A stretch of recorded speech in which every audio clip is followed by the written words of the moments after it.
শুভ সকাল বন্ধুরা, সবাই কেমন আছো? আশা করি ভালো আছো। আমি তো একদমই ভালো নেই।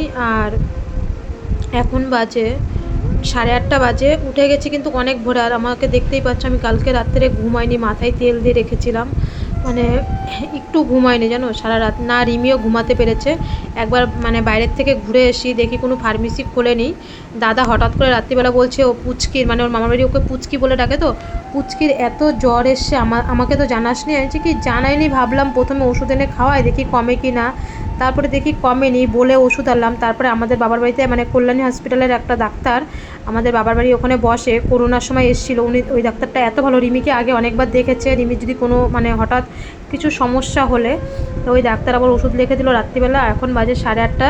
আমি এসে তারপরে ওই মানে আমাদের যে ঘরের সামনে যে ফার্মেসিটা ছিল ওটা কিন্তু বন্ধ। এর জন্যে আমি আবার এইদিকে চলে আসলাম। রিমি শুয়ে আছে, মাথায় জলপট্টি দিয়েছি, সারা রাত জলপট্টি দিয়েছি, বেদম জ্বর। আর জানো না, সারা রাত একটুকু ঘুম হয়নি, খুব টেনশানে। আর শুধু ঠাকুরকে ডেকে যাচ্ছি, ঠাকুর রাত মানে সকালটা যেন হয়ে যায় তাড়াতাড়ি। আর আমি এখানে কি করব, এদের কিচ্ছু ভাষা বুঝি না, কানাডা ভাষা আমি কিচ্ছু বুঝি না। আর রিমিকে বিরাজ করে দিয়ে ঘরে মানে মাথায় জলপট্টি দিয়ে শুয়ে দিয়ে গেছিলাম, মাথায় একটু জল দিয়ে। আর সবাই ফোনে বারবার বলছিল, টুম্পা, তারপরে জানো সবাই ফোন করছে ওর মানে ভিডিও দেখে, যে দিদিভাই রিমি কেমন আছে, রিমি কেমন আছে। আর এখানে এসে দেখো চাটা করে রিমিকে চাটা খাইয়ে তারপর ওষুধটা খাওয়ালাম। আর জানো এই যে আজকে আমার ইউটিউব থেকে দেখে আমাকে যে সবাই ফেসবুকে মেসেজ করছে, আমার যে কত ভালো লাগছে জানো। আমার নিজের মানুষরা শ্বশুরবাড়ি কেউ ফোন করে না। তোমাদের হয়তো বললে জানবে, আমি আসার সময় আমার শ্বশুরের ফোনটাও আমি রিচার্জ করে দিয়ে এসেছি, যে ফোন করো। একটা বার এই যে এসছি, একটা বার ফোন করে নাই। এতেই বোঝা যায় যে সবাই আমাকে স্বার্থে ব্যবহার করে। যে আমার শ্বশুর বাবা, তোমরা তো দেখেছো আমি কত যত্ন করে 3 বেলা গরম গরম করে ভাত খাওয়াই, 3 বেলা। আমার মতন মানে আমি গ্যারান্টি দিয়ে বলবো, রিমির বাবাও বলে, আবার আমার শ্বশুরও বলে। এই যে আজকে 8 দিন হলো এসছি, একদিনও জানো তো ফোন করে নেই। আর রিমি যদিও ফোন করে দেখি ফোনই তোলে না। আবার আমি আসার দিনকে কিন্তু ওনার ফোনটা রিচার্জ যেহেতু ছিল না, আমি আসার সময় রিচার্জ করে দিয়ে এসছি। আর রিমিকে এদিকেও যাই হোক, আর কি করব, কপাল খারাপ। আর আমার শুধু বিনিতা, তোমাদের সবসময় বলি, শুধু বিনিতা প্রত্যেক দিন ফোন করে, বিনিতার মা বিনিতা সবসময় খবর নেয়। তাছাড়া আদা সেই 8 দিনের মধ্যে কেউ ফোন করেনি। তোমরা তো দেখেছো আমার কত মানে আত্মীয়, শ্বশুরবাড়ির কত সবাইকে খাওয়ানো দাওয়ানো। কিন্তু যাই হোক, আমি তো আজকে বিপদে পড়ে ভেলুর হসপিটালে এসেছি, কেউ তো শখ করে আসে না। আমি চাই যে ওরা না ফোন করুক, যাতে ওরা কোনো সময় বিপদে পড়লে আমি যেন ওদের পাশে থাকতে পারি। হয়তো আমার কপাল খারাপ, এইটা নিয়ে হয়তো একটু কষ্ট পায়। রিমির বাবাকে একটু কথা শোনায়, তোমাদের দাদাভাইকে হয়তো একটু কথা শোনায়। আর ওকে কথা শুনিয়ে বা কী করব, যদি ওর ফ্যামিলির থেকে কেউ যদি ফোন না করে। মানুষে দেখো যদি বিপদে পড়ে বাইরে যায়, তুমি ফোন করবে না করবে সেটা কিন্তু তোমার মোটিভেট, তোমাকে কিন্তু শিখিয়ে দিতে হয় না বলো। আজকে যদি আমারই কেউ বিপদে পড়ে বাইরে থাকতো, কেউ কিন্তু ফোন করে না, শুধু এক ফোন করে আমার বড়দা। সে তো মানে ভগবান যাকে বলি, মা বাবার পরে কেউ যদি থাকে সেটা হচ্ছে আমার বড়দা। বড় বৌদি আর ছোটো বৌদি রোজ ফোন করে। ছোটো বৌদি ষষ্ঠীতে মানে ওর বাবার বাড়ি দিনাজপুর, তো অনেক দূর গেছে, তাও ফোন করে। আর মা তো ফোন করেই। আর বড়দা তো মিনিটে মিনিটে, বড়দার বড় বৌদি। আর কেউ কিন্তু আমার কাছে ফোন করে না, শুধু আমার বাবার বাড়ি থেকে এই কয়জন। আর কেউ না, আদার্স কেউ একটা ব্যক্তি না যে ও এত বড় একটা ট্রিটমেন্টে গেছে, ওর মেয়েকে নিয়ে ও একা একা পড়ে আছে। সবাই বলবে হয়তো ভিডিওতে দেখছে। আর দেখো আজকে রান্না করেছি খুব তাড়াতাড়ি, সারাদিন মানে সারা রাত ঘুমাইনি, তো শরীরটা ভালো লাগছিল না। আমি হচ্ছে ওই 2টো ডিম সিদ্ধ করে সোয়াবিন রান্না করেছি। রিমি এখানে আসার পর থেকেই বলছিল সোয়াবিন খাবে। আর রিমির উঠার মতনও ক্ষমতা নেই।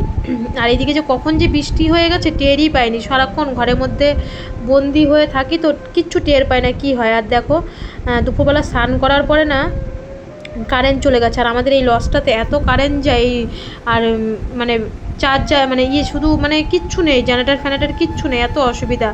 আর আমি বিকালবেলা বেরিয়ে দেখি কি যে এদিকে হচ্ছে বৃষ্টি হচ্ছে।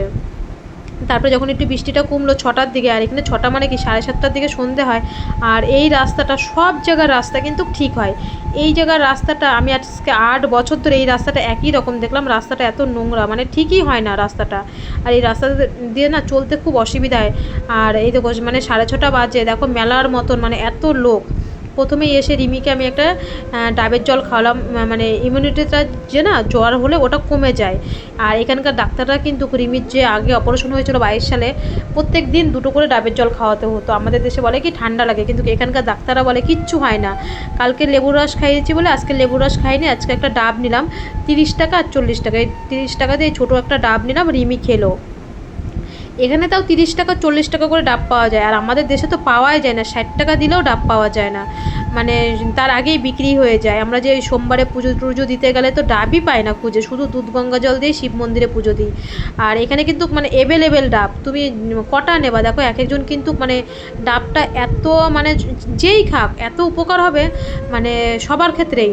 ডাক্তার কিন্তু বলে, দেখো এখানে যাদের রুগী ভর্তি কেউ 2-3টে করে ডাব নিচ্ছে, আর বোতলে 1 লিটার করে ডাব নিয়ে যাচ্ছে এইখানে। এখানে আমাদের ওখানে ডাক্তাররা বলে কি ডাব খেলে ঠান্ডা লাগবে, এই হবে, যেমন আমার মায় ফোন করে বলে রিমিকে ডাব খেলে ঠান্ডা লাগবে, এই লাগবে সেই লাগবে। আর এখানকার ডাক্তাররা বলে তুমি ডেলি 2টো করে ডাব খাবে, এটা মানে ইমিউনিটি, রিমি ভালো বলতে পারে, ইমিউনিটিটা যে আমাদের শরীরে কম থাকলে সেটা বাড়িয়ে দেয় এর জন্যে। আর লেবুর রসটা এখানে কমন জিনিস, এই দেখো সবাই কিন্তু বোতল ভর্তি ভর্তি করে ডাব নিচ্ছে। আর ডাবটা খাওয়ার পরে এখানে যে হালকা করে নারকোল থাকে এটাও আবার আমাদের দিয়ে দেয়। এটা খেতে খেতে রিমি আর আমি কিন্তু পুরনো সিএমসিতে গেছি। আর তোমাদের সাথে যেটা শেয়ার করা হয়নি, আমরা যে 1 ড্রাম জল নিই না, 50 টাকা নেয়, সেই জলটা দিয়ে খেতে গেলে রান্না করতে গেলে কিন্তু অনেকটা পয়সা লাগে। এটা হচ্ছে কিন্তু পুরনো সিএমসি। আর এখানে দেখো একটা মানে আম্মা হচ্ছে ভিক্ষা করছিল, রিমি 5 টাকা দিল, ওর যেটুক মনে, ওর কাছেই পয়সা ছিল, যেহেতু আমি বাজার করব বলে বেরিয়েছি কিছু নেব বলে, ও দিয়েছে, আমি একবারও বলিনি। আমি বলছি তোর যা ভালো লাগে তুই তাই কর, তুই যদি এখন থেকে এই দান ধ্যানটা শিখিস তাহলে মানুষ তোর থেকে কিছু পরবর্তীতে উপকার পাবে। আমি কোনো সময় না করি না, যে তোর যদি সামর্থ্য থাকে তুই অবশ্যই দিবি, তোর হাতে যদি পয়সা থাকে। আমি ওকে সবসময় সেই শিক্ষাটা দিই। আর এখানে জল যেন 50 টাকা করে 1 লিটার দাম জল নিই, 50 টাকা, ওটা দিয়েই রান্না টান্না করি। এর জন্যে কিন্তু এই হসপিটাল থেকে সবাই জল নেয়, আর আমরাও নিয়েছি, তোমাদের সাথে আজ পর্যন্ত কোনো দিন শেয়ার করিনি। আমরা এখানে এসে 5 লিটারের ডাম কিনি, এবার ডাম কিনে নিই। প্রত্যেক দিন তোমাদের দাদাভাই ছিল, ও 4টে বোতল ছিল, 4-5টা বোতলে জল নিয়ে যেত, আমাদের রান্নাটা হয়ে যেত, মানে ভাত রান্নাটা হয়ে যেত।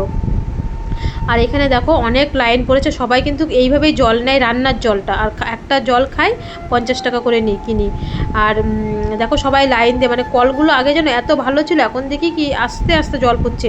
প্রায় 1 ঘন্টা মতন দাঁড়িয়ে তাই 4 বোতল জল নিয়েছি। আর তারপরে এই দিক দিয়ে রিমি বলছে কি চলো মা, আমার যে রিমি অনেক দিন পরে কিন্তু পুরনো সিএমসিতে জল নিতে আসলো, অনেক দিন পরে, ওর বাপি আর আমি আসতাম, রিমি আসতো না, রিমি ঘরে ফোন দেখতো। আর রিমির যে অপারেশন হয়েছে 2022-এ, এইখানে অপারেশনটা হয়েছে, এই হসপিটালে অপারেশনটা হয়েছে। ও বলছে মা ওই যে ওই এল ওয়ার্ডে আমার অপারেশন হয়েছে না, আমি বলছি কি হ্যাঁ। তা রিমি বলছে চলো না মা হাঁটতে হাঁটতে যাই। তা মানে ভিতরে তো আর ঢুকিনি, সিকিউরিটি তো আর ভিতরে ঢুকতে দেবে না, তাই হাঁটতে হাঁটতে হচ্ছে এল ওয়ার্ডের দিকে, মানে সামনের দিকে গেছি।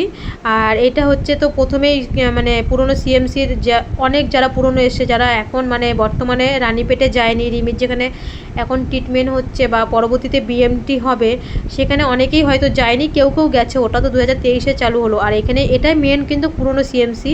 তোমরা যদি ঘুরে দেখো না, মানে আমি 8 বছর ধরে আসি, এখনও বলতে পারবো না এর কটা গেট, মানে এত বড় এরিয়া নিয়ে এই হসপিটালটা।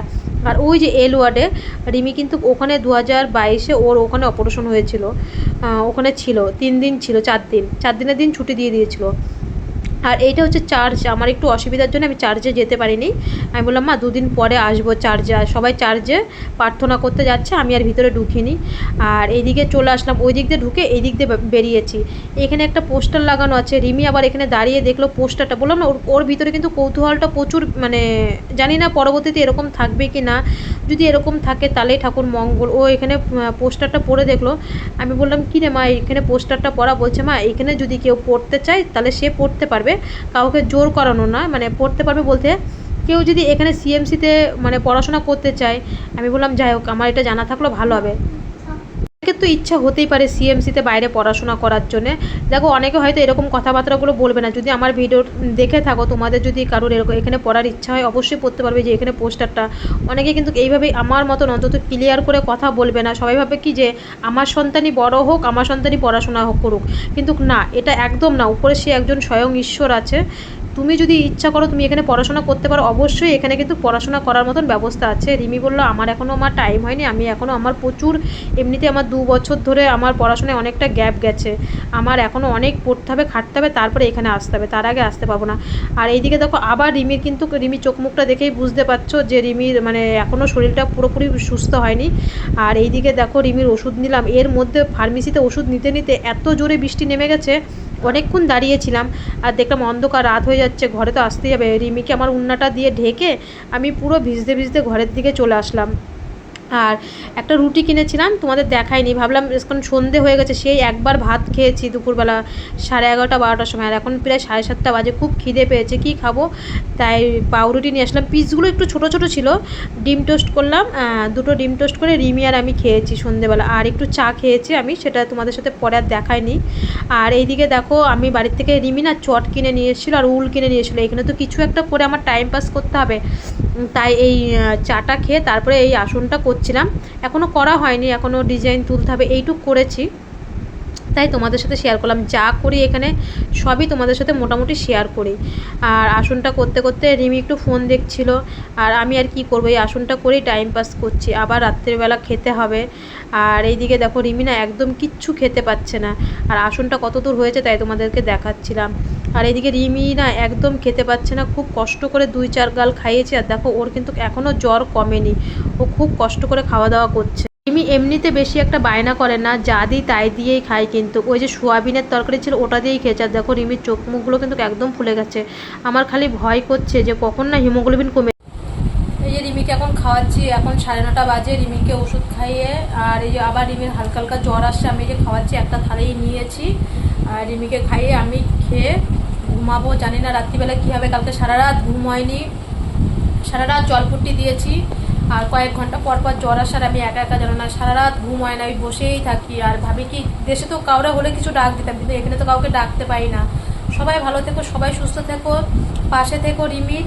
কালকে আরও একটা নতুন ভালো ভিডিও নিয়ে আসার চেষ্টা করব। কালকে আবার হসপিটালে যেতে হবে, ঘুম থেকে উঠে না, একটু লেটেই যাব, কালকে শনিবার একটু 10টার দিকে যাব, কালকে শনিবার ঘরের কাজ করে রান্নাবান্না করে তারপরে যাব। সবাই ভালো থেকো, সবাই সুস্থ থেকো।